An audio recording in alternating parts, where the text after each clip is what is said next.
Okay, everyone. Hi. Thanks for coming to today's LSE Islamic Finance series talk at a slightly different time. So many thanks for making it today.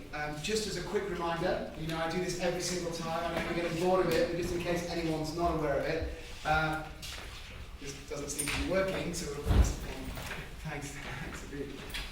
Just a reminder of the remaining talks we have in the series. Next week, at 6 o'clock, we've got Anne Pettiford, who's going to be talking about charging interest from the perspective of several religious traditions.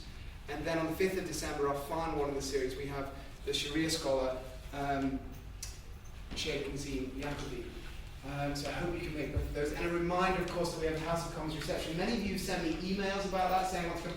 I haven't replied to anyone. I've just forwarded it on. You are on the list. And if you haven't let me know that you want to attend, then please do so. Okay, today it's a real privilege to have Habib Mutani from Clifford Chance talking to us about derivatives. Habib is a partner in derivatives, debt capital markets. Most importantly for us, is one of the most well-known practitioners of Islamic finance in the City of London. And it's a real privilege that you've agreed to come and talk to us today, Habib, so thank you very much. I was to hand over to you. If you want, should we just there you go.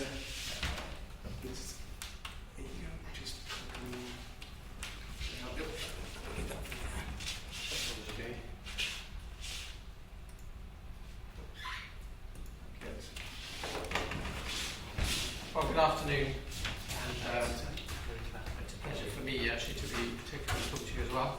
I apologise, I had to change the time from the original time, so thank you for coming at the new time. Let me explain a little bit about what I do or my interaction with Islamic finance and in that sense why I'm here. And then I'll talk a little bit about what I'm going to talk about before we start going through it. But as you heard, I'm a partner at Clifford Chance in our finance group, and actually I concentrate on derivatives and structured products. And as part of that, one piece of the work that I do is Islamic derivatives or Islamic hedging. And it's interesting because in some ways I head up our derivatives group, and over the years I've sort of seen that grow into something as derivatives themselves have become an integral part of conventional finance, and it's very interesting to see hedging or derivatives also now becoming an integral part of Islamic finance as well. And some of the issues that we're facing now, like the question of standardization, which I'm going to come on to, are very, very similar to the issues we faced some years ago when the conventional derivatives market was kind of going through a very similar sort of point in its evolution, if you like. And so what I want to do is, I've got some slides in the PowerPoint on Islamic finance. I'm really not going to spend a lot of time on that. It's really just to kind of whisk through to make sure people have a context, and then start talking about hedging and risk management. And Tahawut is it means hedging basically, and then start explaining that to you or describing that to you through some of the sorts of transactions that we see, and then probably spend a reasonable amount of time on the ISDA IFM Michaelmas Term agreement, which is the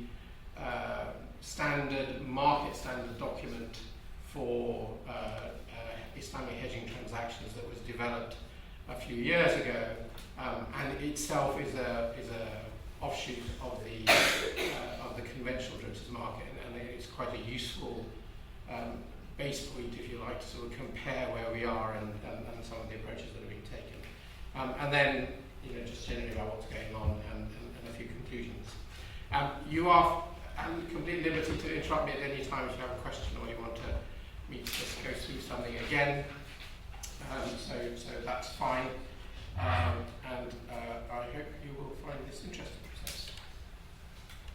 Okay, so certainly those of you who've been to the other ones of the seminars in this series, I'm sure will know, what we're talking about is basically a body of principles here, of tenets of Islam. Actually, Islamic law is is a very debatable translation of the word Sharia. Sharia is really a path, if you like. So it's really a set of principles, and as a consequence, it's obviously been around as long as Islam has been. And really, the point is that like finance generally throughout the world has spent many decades, indeed centuries, effectively supporting trade. And it's really with the growth of the financial markets in the way that we've seen them over the last 10, 20, 30, 40, 50 years that we've seen the integration of kind of financial products, if you like, into both the conventional market and then increasingly into the Islamic market as well. And there have been points in all of that where things have been helped along, and so the creation of things like the Islamic Development Bank, the establishment of AOFI, the Accounting and Auditing Organisation, just standard setting organisation fundamentally, and then more recently International Islamic Financial Market, IFM, which is a body based in Bahrain, and which was very involved in the Dartmouth Agreement, and indeed one of whose main missions in life is to develop standardised documentation to help the promotion of the market as a whole. So all of these things have been sort of inflection points that which have helped the market, go the next step from the point that it's reached already. Market is already large and getting huger, frankly. And sovereign sukuk, like the one that the UK government announced only last week, are all, in my mind, going to help us. And I'm going to say a little bit about that a little later on. But obviously, those numbers pale into insignificance compared to the conventional market, but they are still big, and we are talking about many, many countries, with very significant Muslim populations. And I think, as the UK sovereign sukuk demonstrate, it's not just a question of looking for Muslim populations. There are, you're looking also within the markets themselves or within the countries themselves for what people there want, but you're also looking at people accessing that market from outside, and the UK sovereign sukuk would be a classic example of that. And again, just to almost illustrate the point, probably the biggest, we obviously have an industry which is an Islamic banking industry. Many of the players in which are Islamic banks themselves, so set up with it, in Malaysia or the Gulf countries or wherever, who are established with the constitutional objective of operating in a Sharia compliant manner. But we also have a lot of conventional banks or other banks that have set up so-called Islamic banking windows or operations, or in some cases subsidiaries or whatever. So, the market is a large market, and again, not just limited to, within the Islamic community or the Muslim community itself. It's one which in which many others play a part as well. And you're seeing products like Sharia indices developing. In the announcement last week, in addition to the sukuk announcement by the government, you will have seen that there was an announcement by the London Stock Exchange that it's developing to develop a Sharia Islamic index. And what you're also seeing is a lot of countries around the world, many of whom do have Muslim populations, but also many of them are not, becoming increasingly interested in this. But particularly countries with Muslim populations, so Central Asian countries, with large Muslim populations, Kazakhstan, Kyrgyzstan, are very interested in this, and the changes in North Africa have resulted in a lot of the North African countries now increasingly looking at this. Egypt is probably the biggest example, but countries like Tunisia, Algeria, all are also looking at it as well. You've got places like Senegal, which is looking at doing a sukuk and so on. So there's within the Muslim world itself, there's a very significant focus on this now. And Turkey is probably, one of the most active countries. I mean, there's an immense amount. I've spoken at conferences in Istanbul a few times over the last few years, and what's apparent is just the sheer amount of effort being put into this, even though. From a kind of market point of view, the Islamic banks in Turkey, which are called participation banks in Turkey, are actually fairly small. They're sort of small in number and small in size. Nevertheless, there's a push almost sort of around them to develop an Islamic market, and Turkey is really seeing itself as a, as a hub for a lot of this work, and there's, I think, again, a lot of potential there. And the UK we've talked about already. So, it's important to remember that, as I said before, we are not talking about law. I have, the privilege is the right word, but entertainment actually, of having a conversation with, actually there's a bunch of US lawyers, I have to confess, who are going, we want an opinion from the scholars, we're going to sue them if they get it wrong. Okay, go sue your chaplain or go sue your rabbi or whatever, you need to understand that we're not talking about law here, we're talking about, ethical principles, and yes, Shia scholars are important to that, and we'll come on to that, but, you do have to remember at the end of the day, this is not law, this is about how people want to organise themselves, live their lives, the principles they want to kind of to live and operate by, if you like. So, it's almost, I actually almost feel a fraud, to be frank, coming and talking to you about it, because we talk about Islamic law, but, and I talk about it as a lawyer, nearly an Islamic lawyer, I mean a lawyer who practices some Islamic finance. But actually, again, it's really, the point of all of this is it's not really law. We have some structures that are very, very associated with law, if you like. But at the end of the day, it's we are talking about ethical principles or religious principles, and it's important not to kind of lose sight of that. I'm sure you already know the number of schools of jurisprudence. I'm sure you already know that there are the primary and secondary sources of Islamic finance are. And the only point I would make, actually, I mean that's a very conventional list of the primary and secondary sources. Actually, it's a very Sunni list, because if you're a Shia, you would add to that also the guidance or the teachings of your Imam.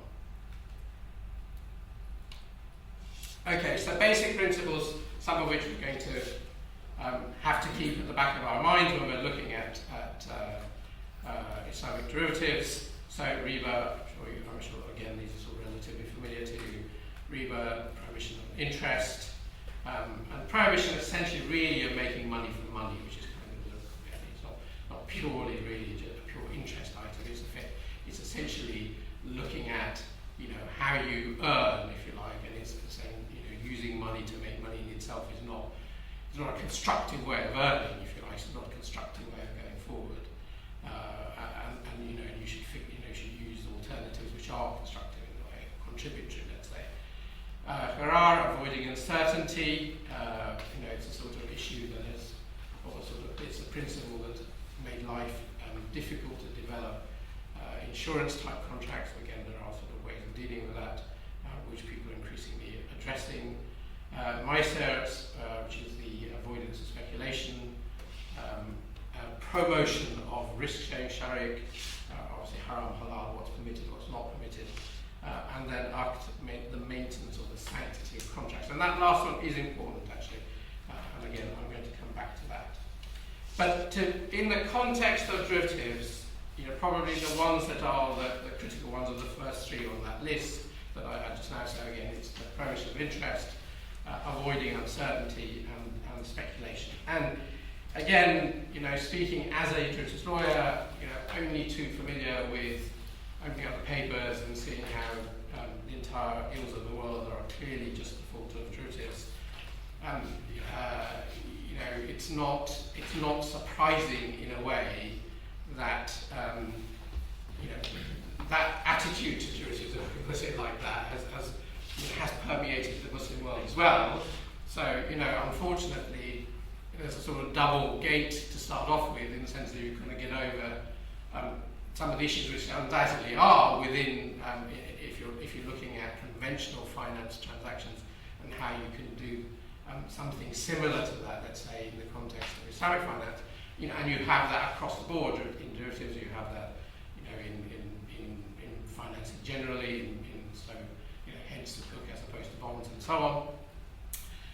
But then you also have this kind of huge skepticism about derivatives generally. So it's been, quite a sort of slow and difficult progress to get to a point which we're kind of getting to, but we're still, I wouldn't say it's sort of universally accepted, that actually there are transactions around which are constructive, which are useful, and can address the relevant ones of these issues when they apply to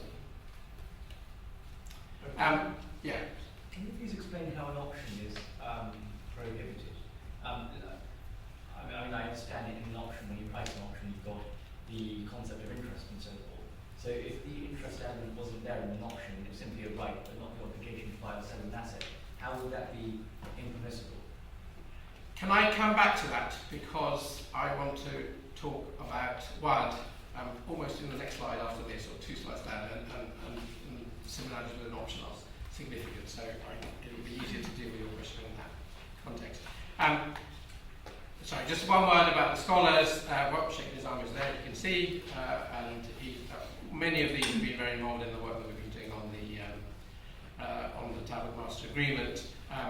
Again, actually, I think it was last Saturday's Financial Times, big article saying scholars, I forget the exact words of the headline now, but basically the import of the headline was to the effect of, here's a bunch of people who are just making loads and loads of money by sitting on lots and lots of boards and charging lots of money for it.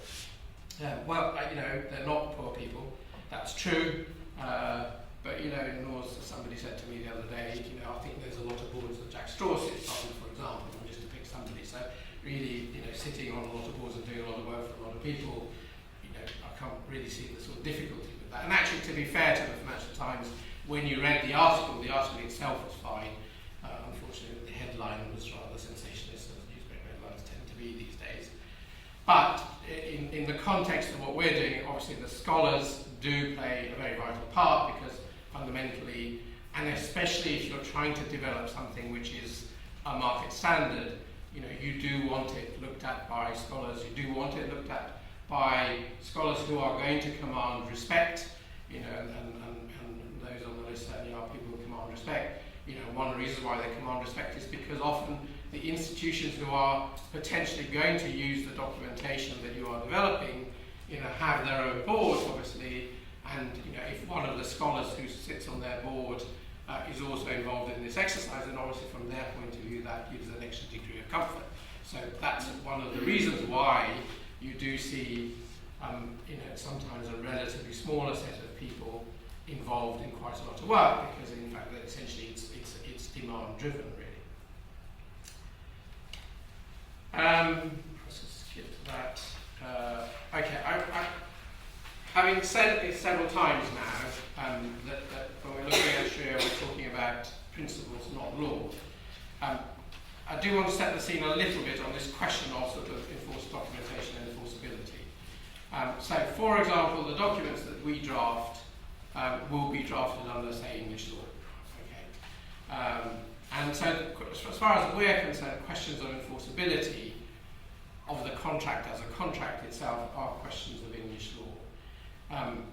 And there aren't many countries, there are a few exceptions, but there are many countries where their status of the Sharia in some shape has been integrated into national law itself, to the point where you can say Sharia compliance is actually a legal requirement.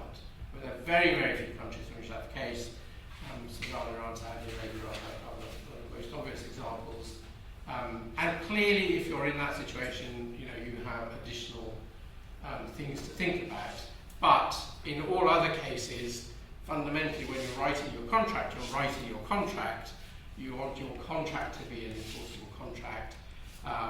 But the point is that the contract itself and how you operate with that contract and what it does need to be compliant with Sharia, with the applicable Sharia principles.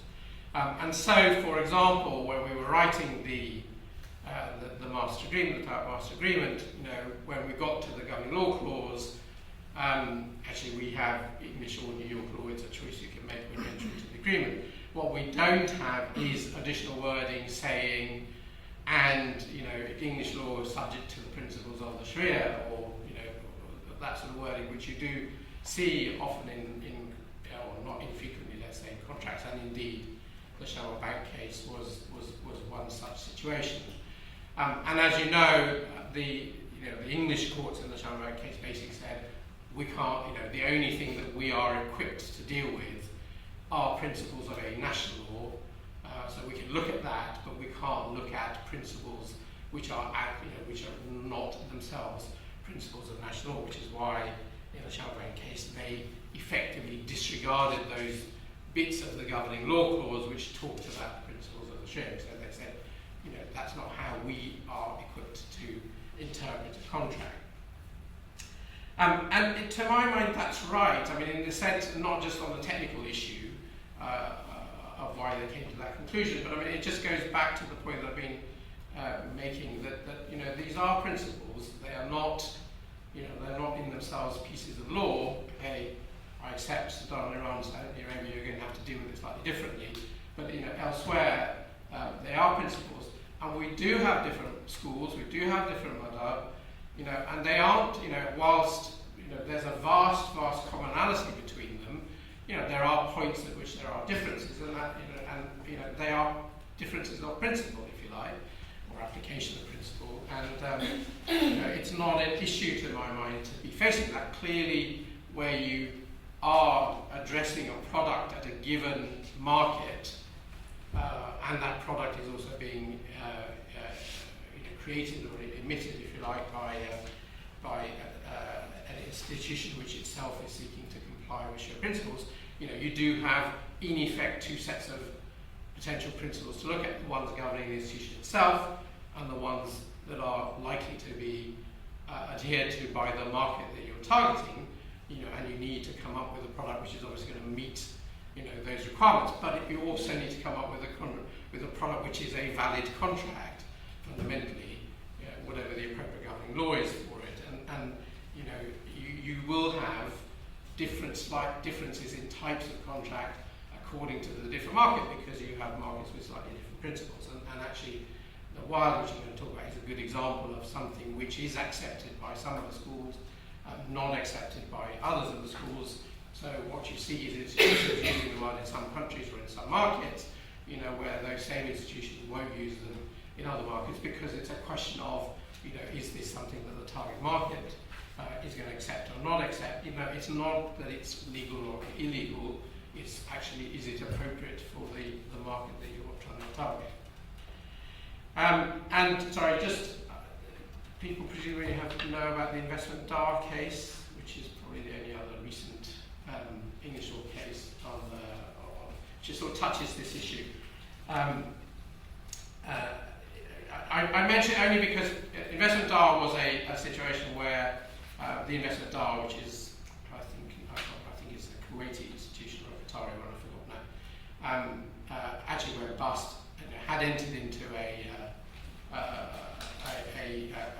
contract which at the time it entered into had been approved by the Sharia board of investment DAR, and subsequently challenged it on the basis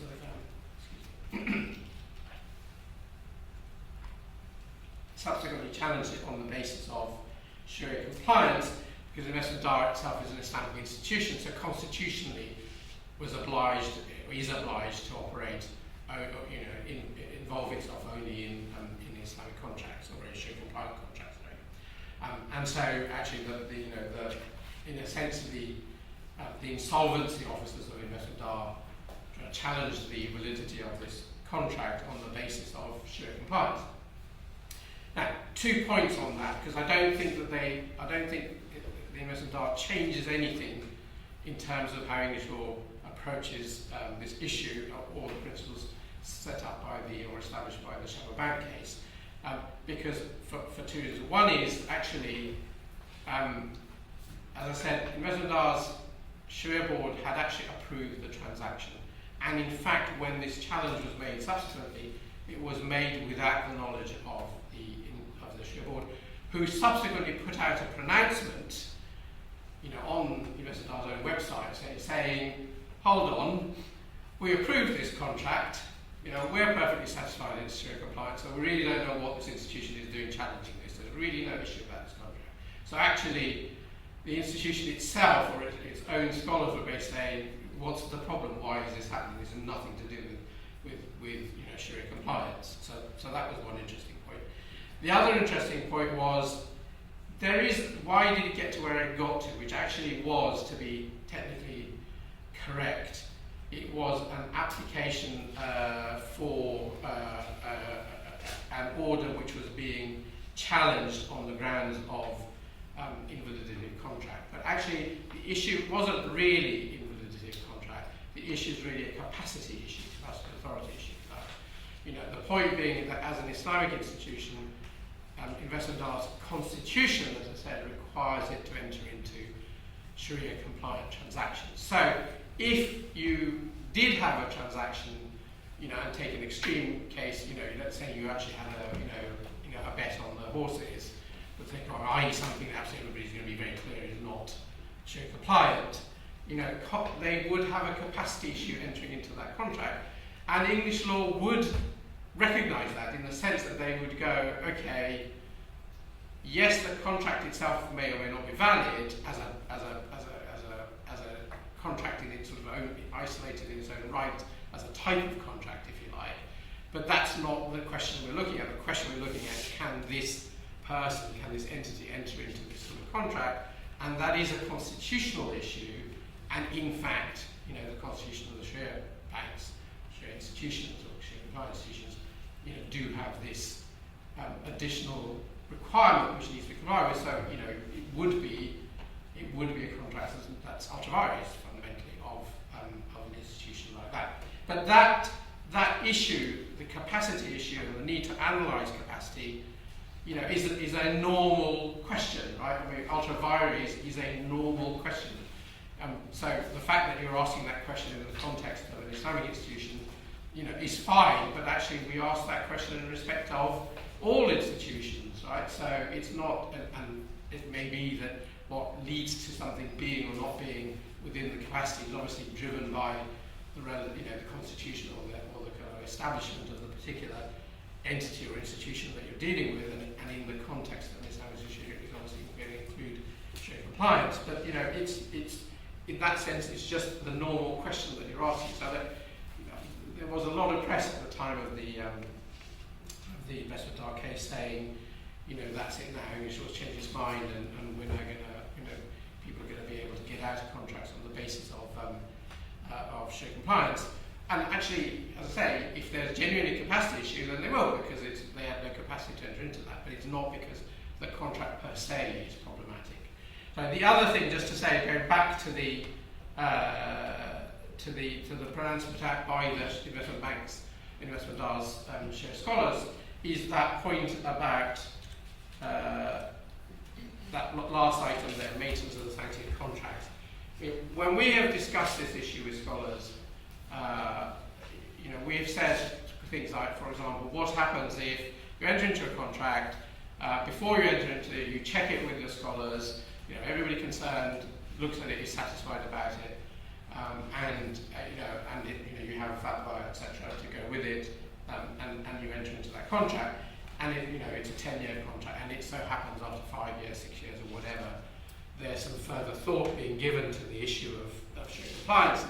And in fact, people start saying, well, we're not so sure about the Sharia compliance, which of course is an issue which you probably know the Sukuk market has faced, because historically there were a lot of Sukuk organised in a particular way. There was about, whatever it is, I guess 7 8 years ago now, a point where Sheikh Taqi Usmani, who's one of the Sharia scholars on the board of AOFI, said, I'm not so sure this is an appropriate way of structuring contracts from a Sharia point of view, and everybody went, oh my God, what are we going to do now, right?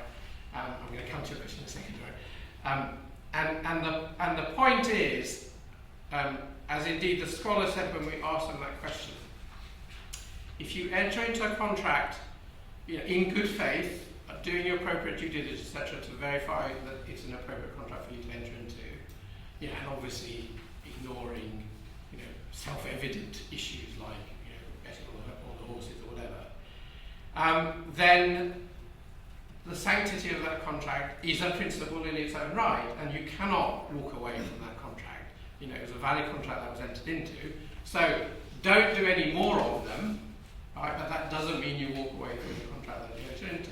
And to go back to the Sukuk example, yes, the market revisited what it regarded as a Sharia compliant way of structuring a Sukuk. Right? No Sukuk was walked away from, was defaulted on the basis of Sharia compliance. The consequence was we then looked at alternative ways of structuring, which were regarded as satisfactory. So this principle of the sanctity of the contract is a very, very important principle, and is itself a principle, itself a Sharia principle. So you wanted to ask a question, and I'm conscious I've not got to your option question, but I'm getting there. About the contract and the applicable laws. Yeah. Thus far, it seems to be sort of quite litigation heavy, and I'm not sure how a court would construe a clause where it said the substantive law is going to be Sharia law, the national laws of Iran or Saudi Arabia, and of course the procedural law will be English procedural law. So would it not be more conducive to have arbitration as opposed to litigation, because arbitration does offer that, and then you've got separability and all the other inbuilt functions of arbitration? It's a choice. It's up to you what sort of contract you want, right? And what sort of dispute resolution forum you want, and what principles you want to apply, what that dispute resolution forum to apply. So I don't see that it's necessarily better to do one thing or the other. I think they're both choices.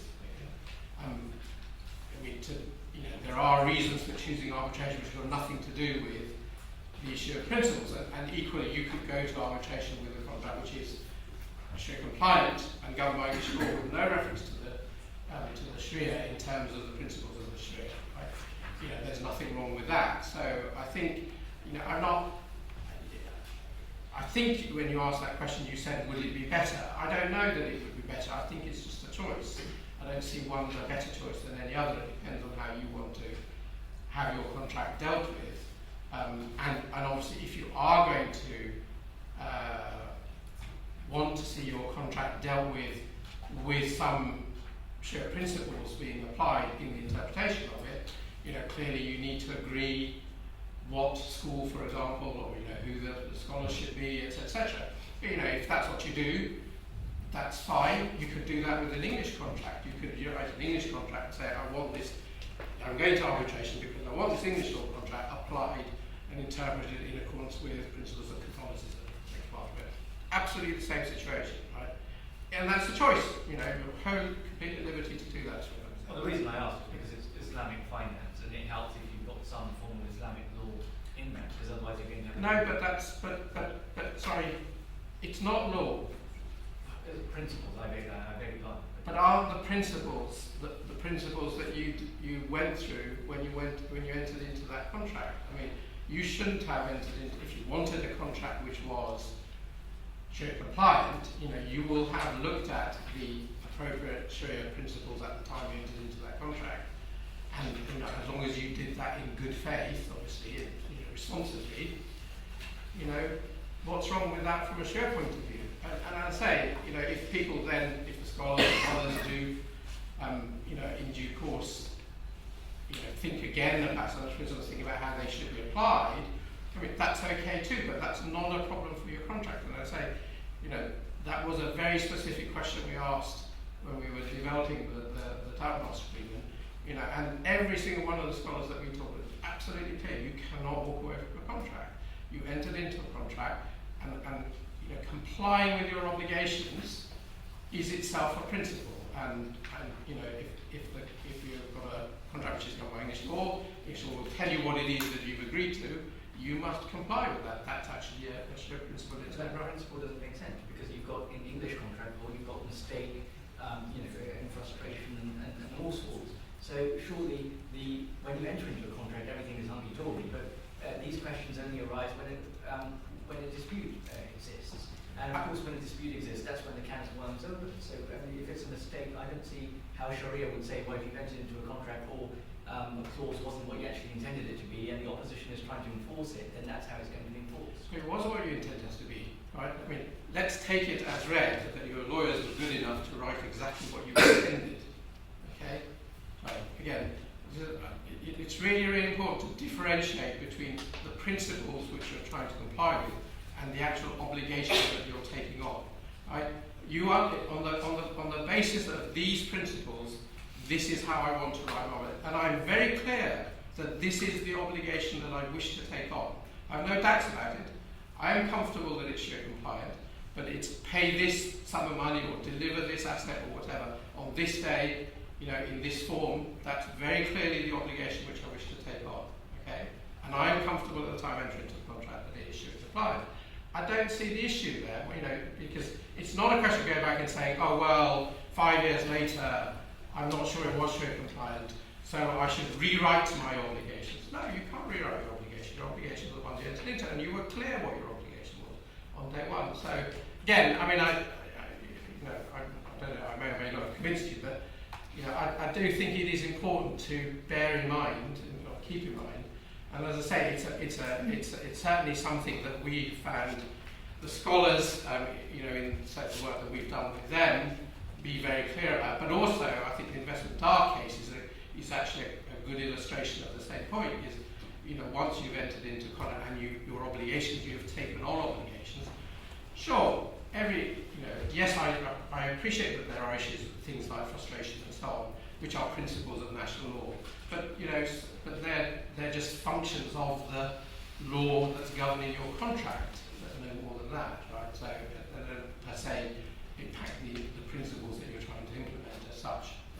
So I do think it's a different issue, and I don't think therefore that if you again to go back to your earlier question, I don't think it's a question it's better, one is better than the other. I think it is a question of how you want to operate, according to your modus, if you like, and the principles that you would apply to, and you're at perfect liberty to choose to have your contracts or disputes relating to your contracts dealt with in a way in which through arbitration or an alternative dispute resolution forum which will apply more than just law, as long as that's in itself something that legally is possible. But as I say, you can do that to whether you want to apply Sharia principles, or you can do that whether you want to apply any other sorts of principles, be it Catholicism or anything else like that. Sorry, yeah. I don't want to be disrespectful. Could we? I think we're probably going to have to let Habib continue a little bit and give him a bit of a chance to get into the derivatives and maybe come back later. The only point, and please come back later, Yes. to raise the question of public policy and how that might fit into that debate. But don't answer it. Okay, I'll come back to that. Let's see where we're doing on time. I'll try to come back to that. Okay, Hedging, here we go. Okay, so what I said earlier was that in the commercial market, what we saw over a period of time was people, as the financial markets grew, some of the tools in effect that the financial market found itself needing to use were tools essentially which we often label derivatives. And really, I say, they're really a function of the growth of the financial market as a market. And indeed the institutions within it, and so swaps and so on are examples of all of that. And the Islamic market, the Islamic financial market, in growing, is fundamentally facing very similar sorts of issues, right? That there are some things which, there are risks or issues arising where, in order to operate, there are risks that potentially the institution is undertaking, and the question is, well, how do you address these, or do you not address these? And I think it is a question of impact on size, and I mean the very easy example for this is if you've got an Islamic bank in, say, Dubai, and it's got one office and that's it, and all its clients are local, and all its lending or its financing is in local currency, it doesn't have a currency issue, right? Period, right? The minute that institution sets up a branch in Edinburgh, just to pick somewhere, and starts lending in or financing in pounds, sterling, and that starts having loads of assets, which are sterling assets. You know, it's now gone, at some point it's going to have to face up to the fact that it's got a currency risk, right? And because it's, when it produces its account's going to be in, you know, dinar, you know, you'd think, and so, you know, you will be translating sterling assets into dinar liability or dinar assets on its balance sheet.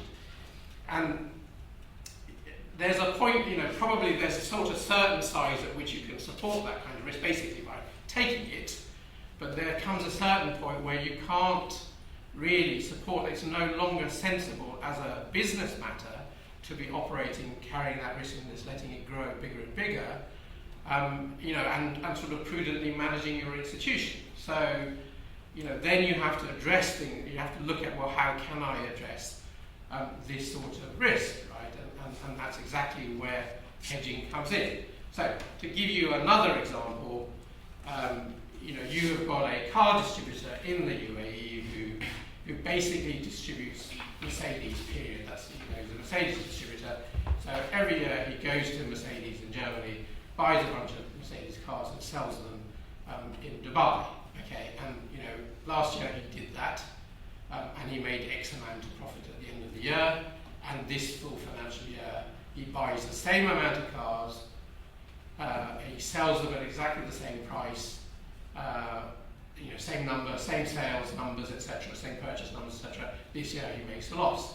You know, why has he made the loss when everything else has been the same? The answer is because the euro dinar currency change basically meant that in buying those cars in euro, you know, it had an additional cost with him when you translated it. And the question is, do you, you know, from an Islamic point of view, do you just say, well, there's nothing we can do about that, that's just the risk of life, in which case, you know, I mean, fine, but you're also going to have to say probably that it's not sensible to take on too much of that risk because you're putting your institution at jeopardy at a certain point in time. So therefore, you may need to do things like, you know, limit the size of your institution because there's a you know, that's a way of capping the size of the risk that you're taking. Or you say, actually, maybe there is some way of hedging against this risk, and that really, when I look at, you know, as a car distributor, you know, from the point of view of you know, the Sharia compliance with my operation, you know, it really shouldn't be problematic to say that actually I should make my money because I'm good at, you know, spotting out, you know, good prices to buy things at and sell them at,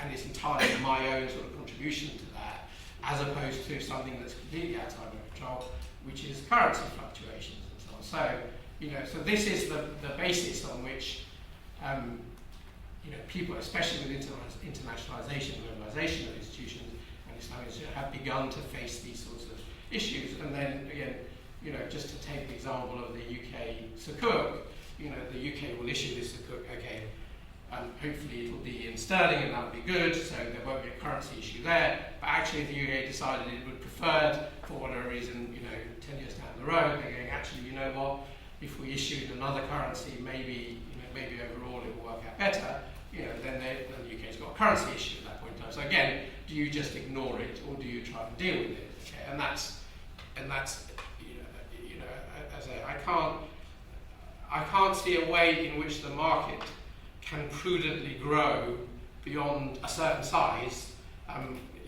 if you're not going to try and address that risk other than by simply carrying it, right? So it is a structural issue, if you like, to my mind, to deal with these sorts of risks, or, as I say, dealing with them by accepting them. But then the structural impact of that is to impact your size, because that's essentially the way that you're seeking to address that risk by keeping it to a level which you find acceptable from a prudence point of view, as opposed to trying to deal with some other way, which would then obviously allow you to grow bigger because you're not having to restrict yourself because of you're trying to cap your risk in this way.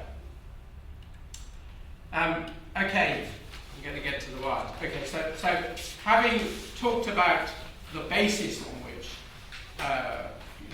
over the recent years, the markets and the financial markets, Islamic financial markets, have been coming to the view that hedging is acceptable and indeed appropriate. And in fact, sorry, just go back for a second. I think, again, talking to the scholars, there are scholars who would say to you, not only is it acceptable, but actually it's wrong not to do it because you are carrying this risk. So unless you are dealing with the risk by limiting size, then in fact just carrying the risk itself is is an imprudent activity and therefore inappropriate. So if you're going to accept that using hedging to manage your risk is an appropriate, correct way to go about it, then the question is, how do you actually sort of structure yourself? Again, focusing purely on derivatives for the moment, or hedging for the moment, the structures that we are, or the one particular structure that we are seeing is essentially a wire-based structure. And a wire is a promise or an undertaking. It's classically something that's regarded as a unilateral undertaking. So one party is saying to the other party, I will do this or not do this in the future.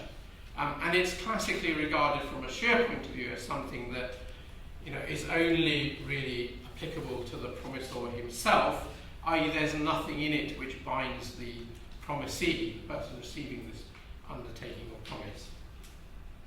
Which is why you often see what documented in the form of a deed, if they're governed by English law. Because people go, from an English law point of view, if this is a unilateral contract, I haven't got consideration, how do I overcome that from an enforcement point of view or from a validity point of view under English law? I need to make it a deed because you can have deeds which, without consideration. So by, increasing, or not increasing, but a lot, you will see documents which are wired, organised or drafted in a way and executed in a way which are deeds, and effectively deed polls. I personally think that's actually a misunderstanding of English law, as it happens, because again, when you look at the principal consideration of the matter of English law, consideration is you have to look at the arrangement that you put in place and ask yourself, is there consideration there or not? And you don't necessarily have to write consideration into your contract. I mean, it's a question of is it a function or is it present in the transaction you're entering into? By and large, from an English law point of view, when you're entering into these sorts of arrangements, there is consideration there, actually. So the notion that you need to make your contract a deed because you haven't got consideration is kind of missing the point a little bit. But anyway, be that as it may, there's nothing wrong with a deed as such. So you will find people using deeds. I guess the only one bit where I have difficulty with this is where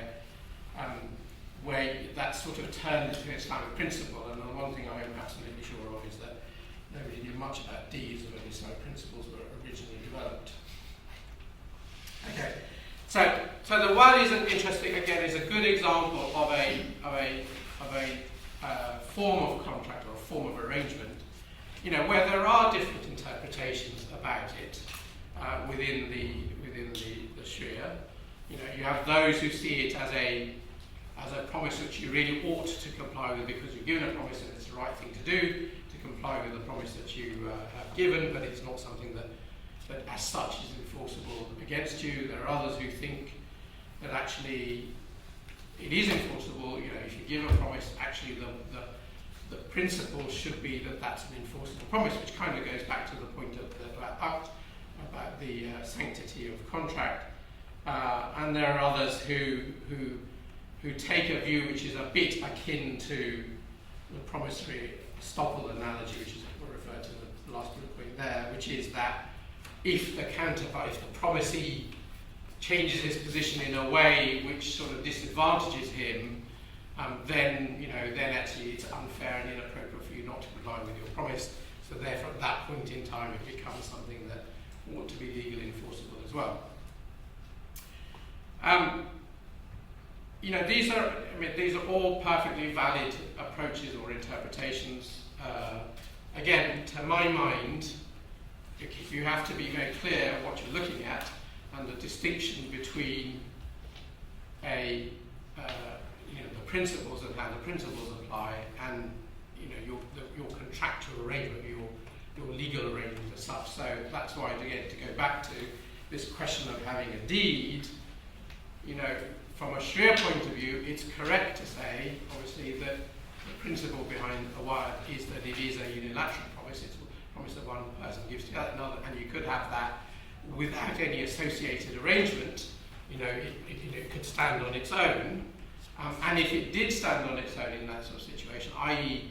when you then switched to your English legal hat and said, is there any consideration for this? You would then come to the conclusion, actually, there isn't any consideration for this. And at that point, I would absolutely agree that from an English contract point of view, we have an issue here, an enforceability issue, because we don't have consideration. So doing something like putting it under seal or making it a deed, is a way of dealing with the English legal issue that you are dealing with, right?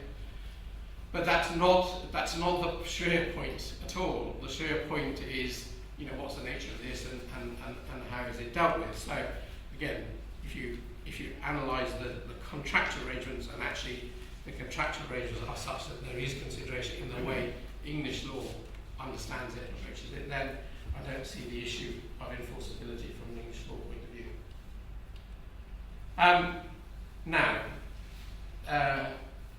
I thought by this stage, I thought you'd probably be asleep. And I am right. So I thought we'd have a little chart just to sort of try and wake you up a little bit. So total return swap. Okay. What I want to do is I'm going to kind of go back into the building blocks in a second, but I want to kind of explain to you how the way we operate when we're doing these things is that we do take building blocks like the word, and obviously you do work out how to put them together in a way which will generate the end result that you want to achieve. And obviously you have to be satisfied that that end result is a appropriate end result for you to be achieving. But then once you've got that point, if you like, then you're using contract tools in effect to get you there. Okay, and probably many of you, some of you at least, are from a civil law jurisdiction. When I have conversations with my colleagues in Italy, for example, they are very focused on what sort of normative contract is this. Okay, it's we're great in English law. We basically do anything you like, more or less. We come at it and say, well, what do you want to actually achieve? And then let's try and write a contract which says that. And then we need offer acceptance, consideration. We're home and dry at that point, pretty much. Whereas the civil law says, well, no, wait a minute, we have to fit this into a box. We have to fit this into some sort of normative box. It has to be this sort of contract or that kind of contract, right? And then they're happy once you fit it into the box. They're happy as Larry. It's great, right? And a little bit, this is the same. That actually, I'm afraid we're going to have to use tools which are kind of almost like normative contracts to get to what we want. And always remembering that getting to where you want or that point that you're trying to get to has got to be something that is appropriate, from the point of view of the principles. But then, getting there is very much a question of, construction, if you like. And the total return swap is essentially a mechanism for having a particular return paid to, in this case, certificate holders, and you achieve that through word, basically by having, the key bit in this is the word one, those two words that are there, right? Because the effect of that is going to be that one way or the other being either under word 1 or under word 2, you are going to have a sale transaction under which a payment will be made, which will create, which will give a sum of money, which happens to be the sum of money which you're trying to get to at this point. In other words, you're going to say, take as an example, what you want is a contract which you want a certificate which is going to pay you the return on the the S&P Islamic Index for the sake of argument. Okay, so in itself something that's Sharia compliant. You can achieve that by having the bank there agree that it will buy an asset. So I apologise for those who ever see this video and see me disappearing. I wish I disappeared, but anyway. So if you have wide contracts under which either the issuer can make the bank buy an asset at a price which is cost plus the relevant return on the S&P Islamic Index, or conversely where the bank can require that sale to take place, then you have a mechanism to make sure that the issuer will end up in a situation where it will have a sum of money coming to it, which is the relevant return on the S&P Sharia compliant Sharia Index, and then that's the return which you will pay on the certificates. Okay, well, certificates needs a cook basically. Okay, so it's true that we do use the tools to construct what we're trying to get to, and I mention this now because again, that's not without its critics. Let's say, I mean, there's a lot of talk from a lot of people saying, well, this isn't really Sharia compliant. You're just trying to achieve a conventional contract by through so-called Sharia compliant means and stuff. Again, to my mind, that's missing the point. Right? The point is what you're trying to do in itself something that is Sharia compliant? If it is, fine, then we're back like the Italians. We're looking for our normative arrangements to achieve what we're trying to do, and those, each building bit in the building block itself has to be Sharia compliant. But as long as we're, that's the end result that we're doing that with Sharia compliant building blocks, and we're achieving an end result with Sharia compliant, I don't see an issue with that.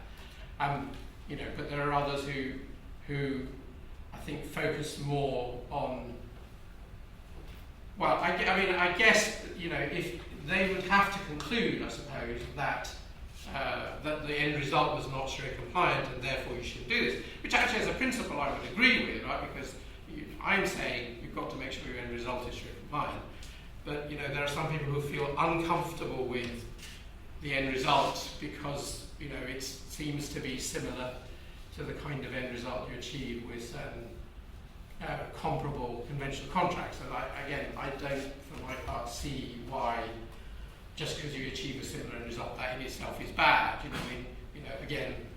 Mercedes cars are sold in Muslim countries and they're sold in Christian countries, or Western countries. That's not, just because you can sell a Mercedes car in both those countries doesn't make a Mercedes car bad or non-Sharia compliant. So again, I don't really follow this argument personally, but it is out there, and there are people who feel very strongly about it. Abi, could you just take us a little bit more slowly in terms of it? So what's not clear to me is what the fundamental problem is that this structure addresses. Could you just maybe take a couple of minutes just to explain that to us all a little bit more slowly? I think that and this is where derivatives have ruined the world, and it's all over, frankly. Okay. A very common form of derivative product is one which gives you a return based on an index, for example. So you can go and you can place money with banks, and they'll pay you the return on FTSE, for example. Okay. And to achieve that, you can achieve that contract in a number of ways. You can go into the bank, put a deposit on, and that's the terms on which they'll pay you. Or you can buy an instrument of some sort or another, like a certificate, like a bond or whatever, and there happens to be the payout on that particular product. And these are so-called structured products. And the issue in the conventional market, the issue with these is, when you are buying one of these products, or actually from a kind of regulatory point of view, more when you are selling one of these products, is it clear that the person who's buying it understands what it is that they're buying, and has sort of properly understood the arithmetic, because what they should be comparing is, well, if I put this money in a bank and earn interest on it, this is what my return is going to be, and if I put this money into this FTSE index linked deposit, this is what my potential return may be. But of course, my return may be zero because the FTSE may go down. And probably, if the FTSE goes down and my return is zero, I'm going to be quite upset about it, just because actually I made a bad choice. Okay, but it wasn't that the choice was not valid. It was just a choice that I made. Now, of course, did I properly understand that choice that I was making? That's a different question. And I think in the conventional world, there's been a lot of criticisms of the banks on the basis that they didn't properly explain to their customers exactly what it is that the customer was buying into when they bought into a structured product, and not just structured. I mean, the whole interest rate mis-selling exercise that's going on is very similar sort of thing. And actually, PPI insurance, so it has nothing to do with derivatives, is actually again a similar sort of thing. People were being sold something. It's always like it's forced on you kind of thing. And I guess in some cases, probably maybe it wasn't forced on people. But it's actually, did you understand what you were buying, why you were buying it, and what your choices were? In other words, what your alternatives were. Okay. But anyway, the regulators feel that in the commercial market that's not being properly handled, let's say. And I think that the issue is, a little bit kind of writ large in the Islamic finance market, because first of all, you've got people who, from a sort of Sharia point of view, thinking, well, actually, why, you shouldn't be buying an instrument which is linked to an index. Okay, if you linked it to the FTSE index, there are problems there because you've got companies in the index which clearly do things which are not Sharia compliant or which are not halal. But if you pick an Islamic index, like the one that the London Stock Exchange is going to launch in due course, as they announced, then you would think, well, what are my choices? I could invest in this instrument which is going to pay me a return linked to these, Sharia compliant underlying companies, or I could just go and buy, a share in each of these companies, and I could get to the same end result, right? Because after all, if the underlying objective is to invest in the performance of Sharia compliant companies, you can do that, in this way, which is sort of effectively using a derivative, or you could do it directly by just actually buying shares and directly getting the performance on those shares, which is the same thing as the index is going to give you, right? So, again, from my point of view, from my perspective, as long as you're comfortable with the Sharia compliance of the actual objective itself, and if the objective is invest in this particular bunch of Sharia compliant companies, then how you construct that, to my mind, is kind of, obviously you need to do it in a Sharia compliant way. If you've got contract in all of that which has interest in it, well, obviously that's a problem. But as long as your contracts are dealt with in a way or constructed in a way which is Sharia compliant, then I don't see an overall problem with it. But in a world where derivatives are a bad thing anyway, and so everybody starts off with saying this is a problem, then to construct a way of achieving that outcome so-called synthetically, meaning not by directly investing in the shares in the company itself, people see as a problem. Okay, so that's the context in which we're operating. Then in terms of, again, to go back, the outcome that you're looking for is simply to get a return based on whatever the underlying is. So in this example, the S&P Islamic index, and how you're achieving that is by money comes in on the certificates. This is the money that's been invested. It's effectively it's being invested in a contract, or in two contracts actually, using English terminology, one with the bank, under which one is where let's start with, is one where the bank is saying to the issuer, okay, in 12 months' time or whatever, I promise you that if you ask me to in 12 months' time, I will buy assets from you, which we identify now, at a price which will be the cost of those assets, the cost price of those assets, plus an amount of money, and that amount of money will be the index return on the S&P Islamic index, right? And if we have that situation arise, then the issuer will exercise that promise that the bank gave, he will sell it in asset, and he will get a price against that sale, which will be the cost price of that asset, which he had to go off and buy from the market, so he needs that to cover that cost, but it will leave him with a sum of money, which happens to be the return on the index, and that's then his profit, right? That's the money that he's made, and that's the money that he's going to pay to the certificate holder.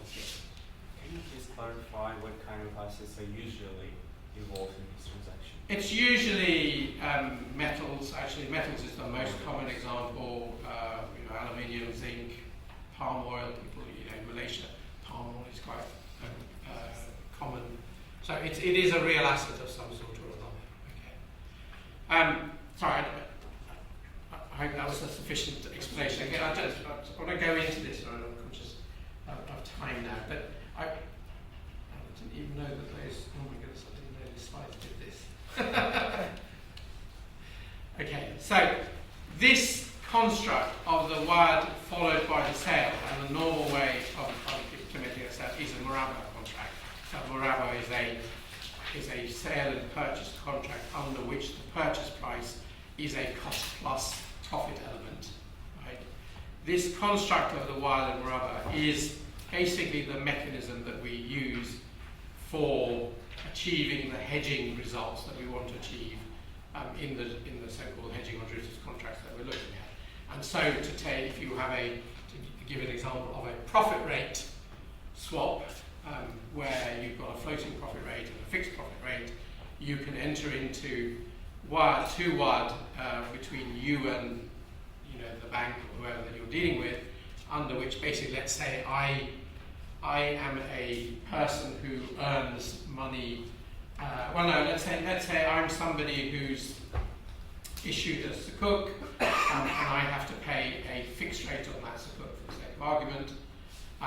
But my income is obviously variable, and the rates, there's an element of variability, and I'm concerned about that variability. So I'm trying to achieve an outcome where I can fix some of my liability, so I can fix the money that's going to come in a way which will match my liability on the sukuk. And to do that, I go to the bank and I say to the bank, I will pay you a floating rate against a fixed rate, right?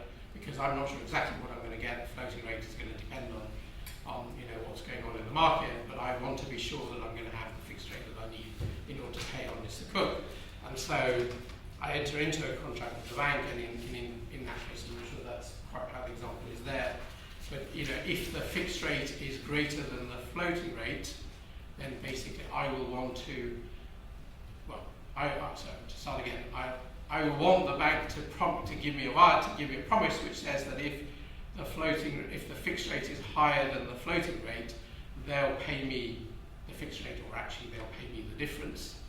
And conversely, I will say to the bank, or I will give a promise to the bank saying that if the floating rate is higher than the fixed rate, well, I'll pay you the difference. Okay? But that by doing that, I have made sure that I have got a fixed income stream which is exactly matching the liability that I've undertaken on this sukuk. Right? And obviously, to do that, I'm hedging the fixed rate liability that I have. I also have to think about how my floating income is being earned, and whether this is an appropriate thing to do vis-a-vis that. But assuming that it is, this is a way in which I can hedge the profit rate risk that I'm running on the sukuk liability that I've incurred. Okay, and that essentially, as I say, is the building block that we use for the purposes of achieving the hedging returns or the hedging protections that people are looking at. So, this is just another same thing. The point that needs to be sort of understood is that we've got two pieces, going back to our normative requirements, as it were. We've got two boxes here that are being utilised.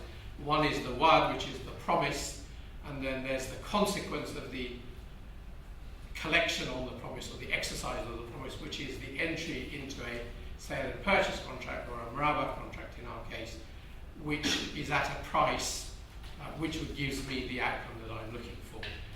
And it's okay for most schools. Let's say, go back to the question of WAD, not all schools are comfortable with WAD, but where they are comfortable that you can enter into a promise that you will pay or you will buy an asset in the future at a price where you will determine that exact price at the time, and so by definition on the day you enter into your promise it's not something that you necessarily will know exactly what it will come out at, but equally when you enter into the actual sale and purchase contract itself, which is the Murabba contract, that contract is a contract at a price which is fixed, because at the time you enter into it, you know what the price is going to be, because you know what the performance has been on the index, or you know what the difference is between the fixed profit rate and the floating profit rate. Okay, so this is the basic building block from a hedging point of view that we utilise basically to underscore how we construct a hedging return. And as I say, where in any community where or context in which WAD is accepted as an appropriate instrument, this works fine, basically. Okay, and that's by and large that's most of the rest of the world. So did you say the fixed rate? What would the fixed rate be based on? Or The fixed rate in my example was the fixed rate that I'd incurred on the sukuk that I'd issued. okay, the floating rate? The floating rate was essentially my looking at my earnings and my looking at my future earnings, saying, well, I'm going to be earning at a floating rate, and that floating rate might not be enough to pay the fixed rate, it might be more, but by doing this contract, I'm hedging my risk of ending up having earnings on my basic business, which are not sufficient to fund the fixed rate that I need to pay. Sorry, there's an awful lot of boxes in there. I'm conscious of the time again. And so, I gave you that example as a profit rate swap. I can do the same thing with a cross-currency swap. So not only with a cross-currency swap, not only do I have an issue about, well, cross-currency swap, again, let's say I'm earning in dinar, but I've issued a sukuk in sterling, and so I'm going to have to pay a sterling rate on that profit rate on that sukuk. So I've got two sorts of risks here. And again, let's say it's a fixed sterling rate that I'm paying on that sukuk. I've got two sorts of risks here. I've got a currency risk, because I've got dinar earnings and outgoings in sterling, but I've also got a profit rate risk as well, because again, fundamentally my earnings are coming in a variable rate, so in floating amounts, and I've got a liability which is a fixed liability. So basically I can similarly enter into WAD, which would allow for me to receive a fixed sterling amount through the exercise of the WAD and the entry into Murabba contracts, under which I will sell an asset at cost plus the relevant sterling amount that I need, and against that I will enter into undertaking under which I will, if exercised, purchase assets at a price which is a dinar price at a floating profit amount. Okay. So by using this construct, what I've done is, there's one thing that's wrong in these boxes, by the way, I'm just doing that, is, but what I've done by doing this is that I have hedged, I've hedged my currency risk, and I've also hedged my profit risk on the currency that I've incurred my liability in. Sorry, in the second level of boxes, those boxes, we've got LIBOR and Euro backs, and they're not particularly relevant really for this discussion, but apart from that, that's fine. I'm going to move on now to the Talmud stream. So as I said,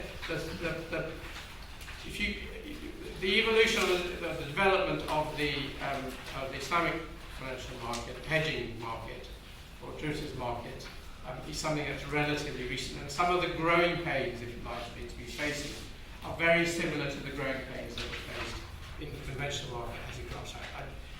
I should go back one step, sorry, because there was a question on WILD which I didn't answer, and or options which I didn't answer. And if you accept WILD as an appropriate tool, then to go to your question, in effect it has an outcome which is very similar to an option. And I think the question is whether you accept that as a Sharia matter that you can give an undertaking to enter into a contract in the future at a price which will be calculated at that future time, and you don't know what that is today. And as I say, by and large, the Sharia schools are okay with that, as long as, in their eyes, it's a one-way undertaking. In other words, it's not appropriate for you to enter into mutual obligations with each other, but it's okay for you to give a unilateral promise that you will do something, and if you do give that unilateral promise, then you should comply with it, and that is the basis on which we construct the world to the railway structure. But it's also true to say, if we now translate that picture into conventional terms, that's a very similar picture to what you have with an option. Although obviously an option is in contractual terms is an enforceable contract in its own right. So, again, you have to take your own view about the issue of uncertainty and speculation and all of that. But if you accept the notion of this toolbox, of this box in your toolbox of a unilateral promise, which can have this sort of element to it, then you've got a way of achieving an outcome which is similar to the conventional option outcome. But the price will be determined today with an option as to what you can exercise in the future. Yes and no. I mean, you could have an option which is that you'll pay what the you could have an option to say you'll pay what the performance on the FTSE is, right? So again, you don't know what you're going to pay in the sense of conceptually you know what you're going to pay. You don't know what the number is because the number is going to depend on where the FTSE is at the time the option becomes exercisable. So if a 12-month option on the FTSE, to pay out the performance, that may pay something or nothing depending on what the FTSE's done. I'm bound to do that, but I don't know what the number is that I'm going to pay in 12 months' time, if anything at all. I won't pay anything if the FTSE's gone down. And just to go back to the structured products, the conventional structured products and the FTSE-linked deposits, I mean, essentially they are, they're embedded in them as an option, because if you're paying a sum of money and you're for a deposit and your return is going to be the return on the FTSE, effectively you're buying an option on the FTSE by entering into that contract. Yeah. That would be akin to gambling. So what I was saying was, if you've got a conventional option where you say, I'm going to buy your house for £100,000, and I've got 3 months with him to do it, in which to do it. So effectively it's an exclusivity contract with the price determined today, and as long as it's got a commercial or a commercial interest at heart and it's not speculation, it should be permissible.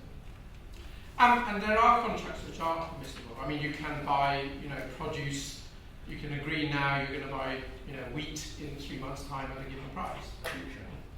Well, it's fundamentally it goes back to trade contracts, doesn't it? I mean, you don't, again, my distributor buying Mercedes contracts, is probably going to enter into a contract to buy Mercedes across the year. He's not going to necessarily do it all one big lump sum. So they might say, actually, I want 20 Mercedes a month for the next 12 months. So obviously, in the 12th month, we could say it's a future. Okay? But there's nothing wrong with that as such, because my business depends on selling Mercedes, which I need to buy. So you have to be operating in the context of a school where people accept what you're doing, but as long as they do, then that's fine. Okay. So, sorry, just to go back to the point about standardization. So, when you look at the conventional derivatives market, it was basically in the mid-80s or so, more or less, when it became significant.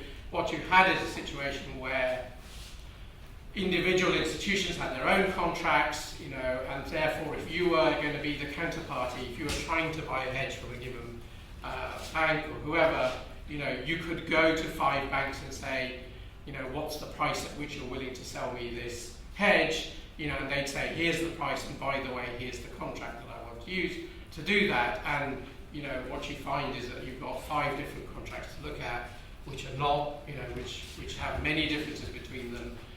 It costs you money to basically evaluate them, and you're not just evaluating the price of the hedge itself, you're actually evaluating also, in effect, the risk of the contract, because part of the price that you're taking on, as it were, or the risk that you're taking on, is whatever risk is built into the contract itself. And again, there's nothing wrong with all of that.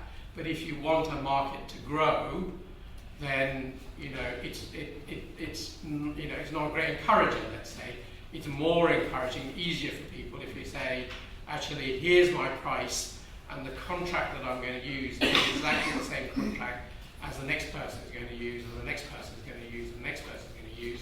In other words, the thing that you're evaluating is the price that you're getting, not the contract arrangements, because we're going to use standard contract arrangements. Okay? And that's what happened in the conventional derivatives market when particularly the ISDA Master Agreement was developed. And that's actually exactly what is happening in the Islamic derivatives market, the Islamic hedging market, where the market has now developed a standard document to be used so that, again, people can look at what they're being offered, and indeed they can offer themselves on terms where the contract isn't the issue anymore. It really does come down to what's the appropriate price for what you're doing. And so standardization contributes to efficiency, liquidity, and certainty. Okay, that's fundamentally what you have by having standardization. And by the way, standardization helps you if you are providing the hedge, but also if you're going to hedge yourself, you're probably going to need to enter into a contract to do that. And again, if you can do that on same standard terms, then you are again minimizing the contract risk that you're running in entering into these arrangements. So standardization is a useful way it's a useful tool for markets, but it's also, as I say, I think something that ultimately does lie at the heart of the growth and size of markets, and that's why we're seeing this market getting to the point where it needs to look for these sorts of tools to help it grow. The Master Agreement itself was published in 2010. It was developed, but actually as a team, almost, if you like, between ISDA, which is the organisation which developed the conventional derivatives market, the ISDA Master Agreement, and IIFM, which I referred to earlier on as this body that was established mostly by the central banks in some of these countries, to develop standardised documents, really to encourage and promote the growth of the market. And we were very involved in the drafting of the contract. Just to show that they're not sort of complete reproductions of each other. And that's how, in the conventional market, when you use this agreement, you've got all sorts of tools that you can use in your toolbox, but at the heart of which is the master agreement, and then supporting product-based documentation. And obviously, it's something that's been going since the mid-80s. ISDA has developed product-based documentation for a lot of different types of product, anything from property indices to gas and interest rates and so on. This is where we are in the Islamic market at the moment. We've got our master agreement, and we're just beginning to develop the product-based documentation. Actually, what we have got in terms of so far published product documentation is standard profit rate swap confirmation. So we have got the documentation that will go into that box, if you like, to achieve a profit rate swap. We are working on documentation to go into that box to achieve a cross-currency swap, and hopefully that should be done probably by the tail end of this year. And then we'll start looking at other products like foreign exchange forwards and so on, and potentially also credit support arrangements. So as a tool, fundamentally what we have is a document that is seeking to give the market a standardized document to achieve the outcome that it wants. And really, again, the master agreement is a framework agreement into which you then inject the individual product documentation that you want. And the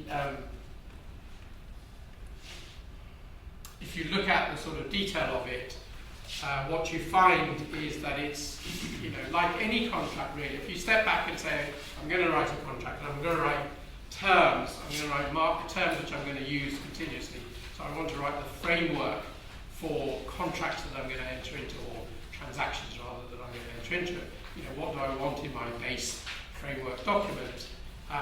What you get is things like, I want representations, for example.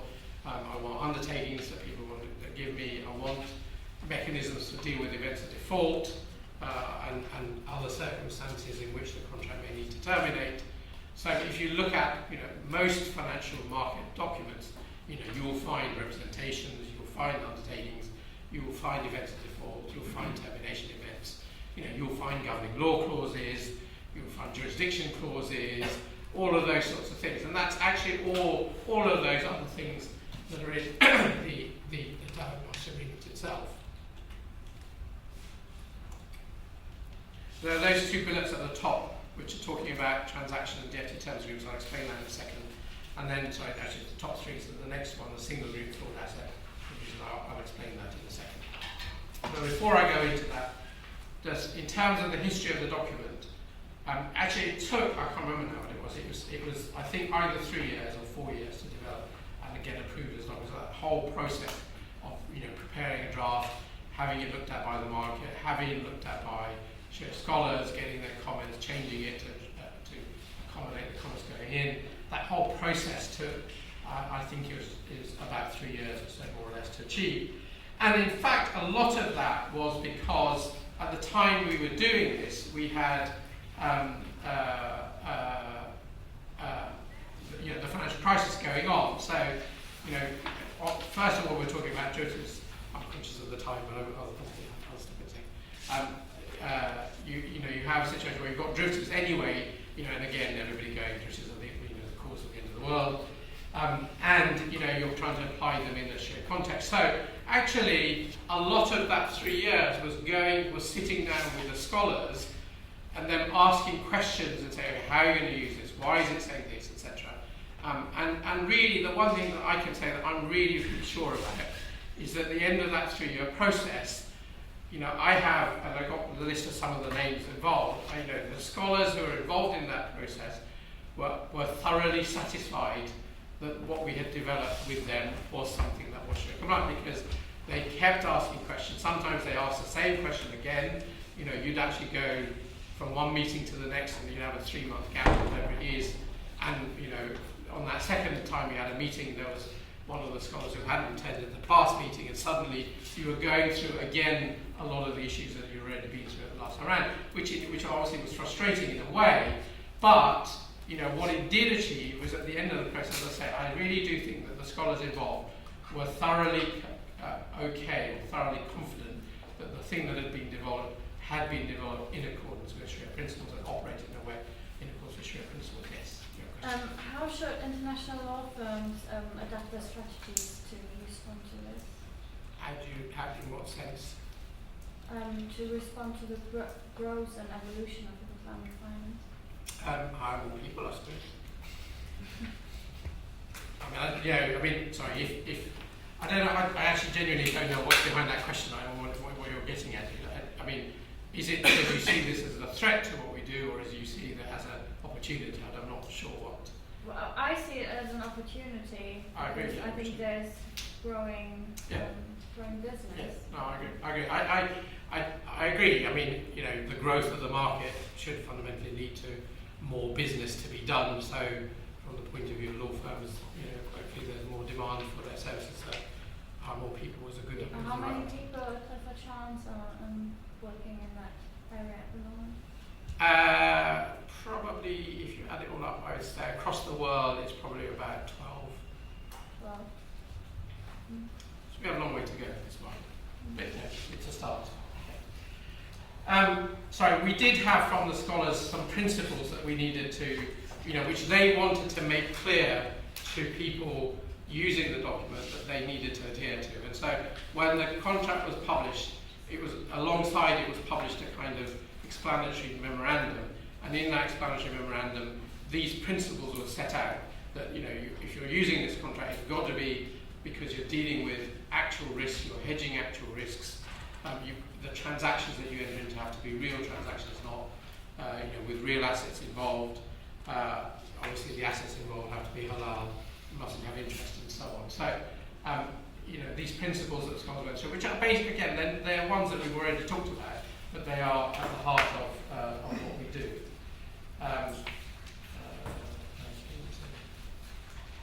Sorry, if you look in the commercial market, the Islamic agreement and similar agreements are risk-reducing documents in the sense that in addition to providing a framework agreement, they also have the approach of saying, well, if you're going to have parties do a lot of business with each other, then every single one of those transactions represents a certain amount of risk. But the aggregate of that amount of risk may be actually smaller total than the individual ones. And so they have principles of things like netting and protection across the transactions as a whole. And the classic ways in which they are done is by having a single agreement clause so that the whole thing has to be looked at as a whole, having the so-called conditionality called asset provision, and then having a close-out net arrangement so everything is collapsed and aggregated in the event of default. Again, all those pillars are in the contract that the master agreement itself. We've got no interest provisions or similar types of compensation provisions. Now, sorry for that.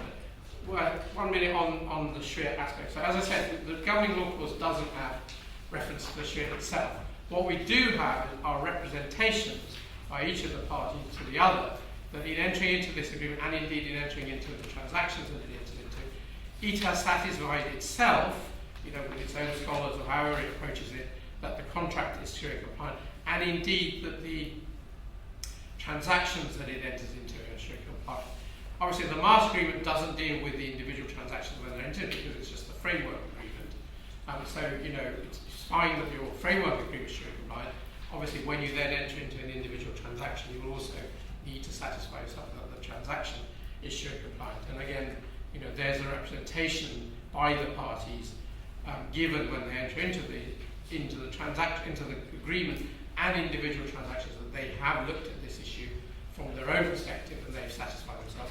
And indeed, they're not looking to the counterparty or relying on the counterparty for this. They have to make up their own minds, and that was an important provision. Talked about the governing law clause.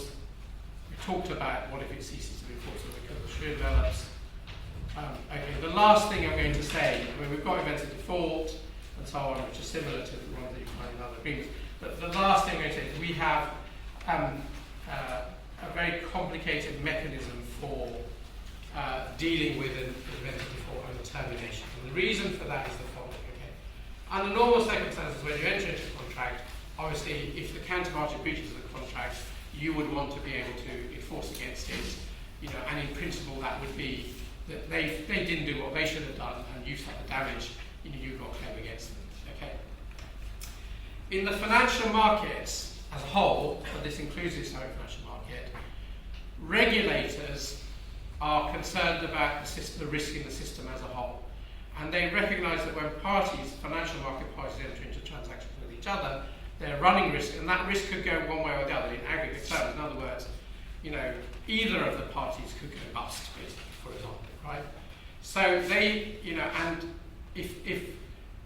and assume they're both regulated institutions, from the point of view of the regulators, they want to know that regulated institutions are doing something to minimise their risk or manage their risk, right? So they want each of those parties to be able to come out of this contract with the minimum, with the profit or the loss is the wrong word, but with the value that they have achieved by the way the transactions and the market have gone. In other words, it may be that the person who's actually in the money from when one of the parties goes bust happens to be the bust party, not just, it's not just that the solvent party may be the one who's in the money. It may actually be the bust party who's in the money. And if it is the bust party who's in the money, then the regulators want to know that value, that in the money value, is something that's available to them. Okay? But to translate that into contracts, you actually have to have a mechanism which allows the bust party or the defaulting party to enforce that contract and achieve the value of it, even though it happens to be the one that's in default. And that's a very unusual concept in a way from the point of view of contracts generally, and it was something that we haven't seen really in the Islamic markets by and large, in the same way as we hadn't seen it in the early days of the conventional derivatives market. And by the way, the way the regulators incentivize people to take this seriously is by looking at capital charges, regulatory capital charges, saying if you are a regulated institution and you have managed the risk so that the risk that you're running is managed to the net number, then we will require you to allocate regulatory capital on the basis of that net number. And if you haven't, we'll require you to allocate capital on the basis of your gross number, so the gross risk that you're running, as if you're not going to be able to get the value that you've got locked in the product and you're just going to have to pay. So there is a financial incentive as well as a sort of business incentive to do this. And to achieve it, we had to come up with this really quite strange construct of transactions which, going back, we've got mechanisms which look at WAD and we look at Murabba. And we have to therefore deal with both of those. We have to deal with the WAD and say what's the value locked into the WAD. And we have to deal with the Murabba, we say what's the value locked into the Murabba. And that's where this business of delivered transactions and non-delivered transactions come on. DFT terms agreements. DFT terms agreements is a label for basically the WAD. It's the undertaking which you've given that you will enter into a transaction in the future. And the Murabba is then the contract that you then enter into. And basically you have to deal with those separately to come up with an overall number. Just like that.